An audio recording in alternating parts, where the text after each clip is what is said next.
Hey, what's up, BC? It's me, yours truly. I am back to post a quick video here. Going to do a response to Greeno. Dude, your 400 subscribers contest. Congratulations on the 400 subs. You absolutely deserve every single one of them. It's I don't know. It's been a pleasure getting to know you and your collection. I mean, I kind of consider you one of the metal gods of the VC because you have introduced me to so many new bands that I just had no clue about or whatever. So. Um, Congrats on the subs. You deserve every one of them. It's been a complete honor and privilege to have you as part of the VC and to be able to consider you a friend as well. So definitely had to jump in and do a quick response to your contest here, which was a great question, by the way. Which was basically he asked us to do a VC reintroduction video. And for some of us, like myself, who started posting videos before the VC was even the VC, I've never had an opportunity to do a VC introduction video, period. So this will be my chance to do the first one. So again, man, just want to congratulate you so much on the subs, and everyone you get beyond this is just as deserving. So you asked us to keep this to about 5 minutes or so, which is always going to be a freaking challenge for me. This is actually like the second time or third time I've tried to film it because it always gets going too long. So I'm going to try to keep it short, quick, to the point, and introduce myself and try to keep it as close to 5 minutes as possible. Not counting this part of the beginning because, in the infamous words of Bad Brains, I had to take a few minutes to give you thanks and praises. But so starting right now. Um, Hello, VC. My name is Brandon. I have in the past few years, I've lived in the central Missouri, St. Louis area, but originally born in Illinois. Um, like most of you, I grew up listening to tons of music. It's very influential, very important in my life.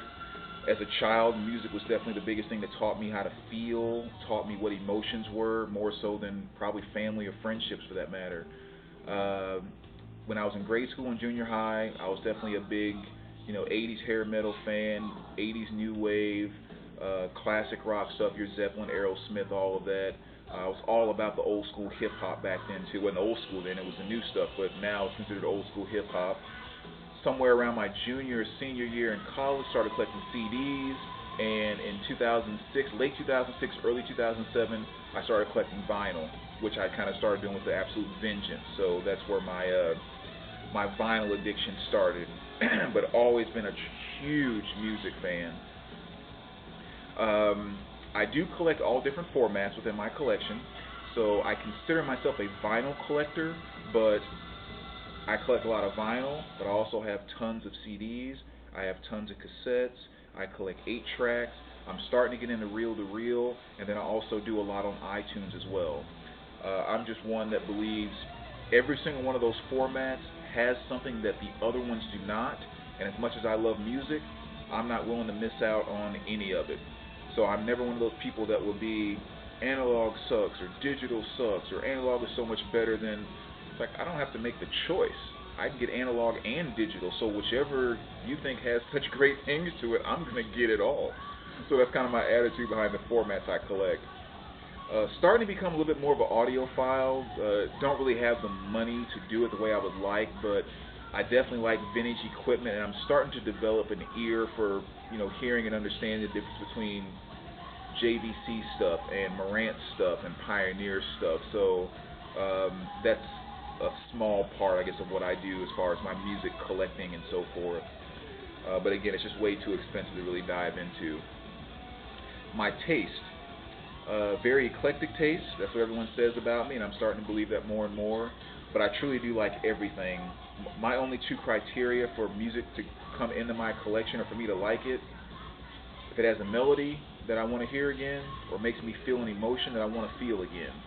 Those are the only two things that is required for me to like any type of music for whatever reason. So I don't care if it's something that's as cheesy as can be to whatever's supposed to be in and everything in between. Um, that's just the way I am.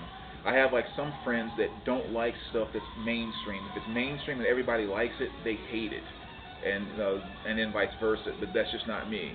So you'll catch me listening to everything from Leonard Skinner to Black Sabbath to Machine Head to Metallica to let's just be honest here.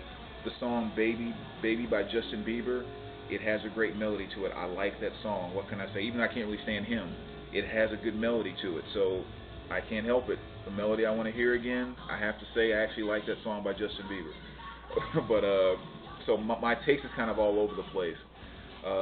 Even as you kind of see in the background here, Kiss poster, Debbie Gibson autographed album next to a Tiffany autographed album next to a Boris and Son O autographed album next to Led Zeppelin, Rolling Stones, Aretha Franklin, and on back down the hall. So that's kind of, my taste is truly all over the place. As far as me as a collector, the actual collecting, not just the love of music, there's a few different rules that I have within my collection. I only keep what I like. Nothing goes on my shelf just for collection's sake. Every single album, CD, and cassette I have is something I will listen to again because I like something on it. So that's definitely a rule. I don't keep for the sake of keeping. How my collection is stored is probably the one thing I'm most anal about with my collection. In terms of the condition of pieces that come in, I stay pretty strict about that too. In some cases, depending on the album, well, actually, no, I won't even go there. I'll keep this short.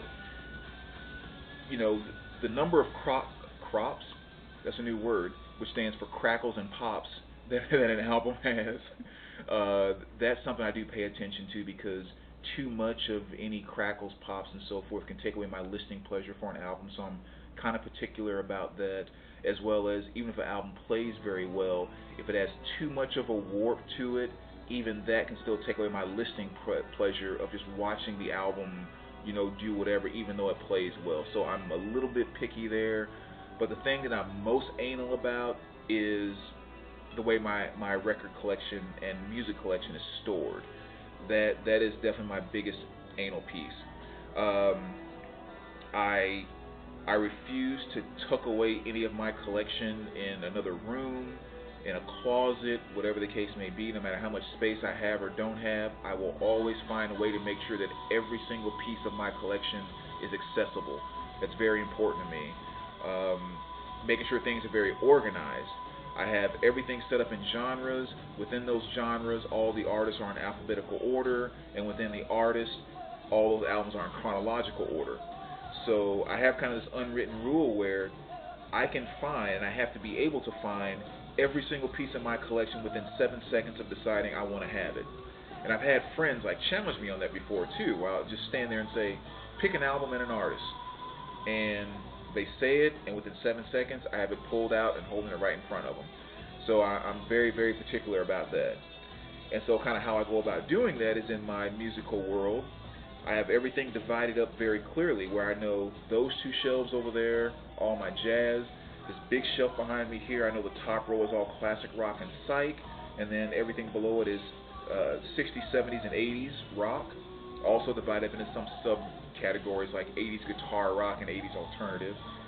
Shelf behind me here, blues, and then 60s through 2000s R&B.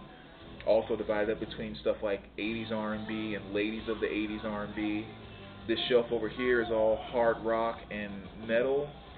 These two shelves over here is all 90s and 2000s, mostly alternative and stuff like that. This shelf over here is punk, hardcore, and grunge.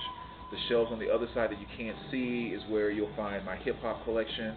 And then another shelf there where I have kind of my smaller sections, which is like my world music, disco, techno, dance and techno, and country are all over there too. So that makes it very easy to find anything in my collection at any point in time. So that kind of in a nutshell. What do I do on my time there?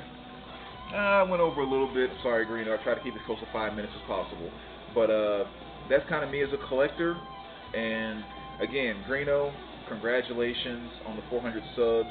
Really fun kind of getting a chance to do this reintroduction video.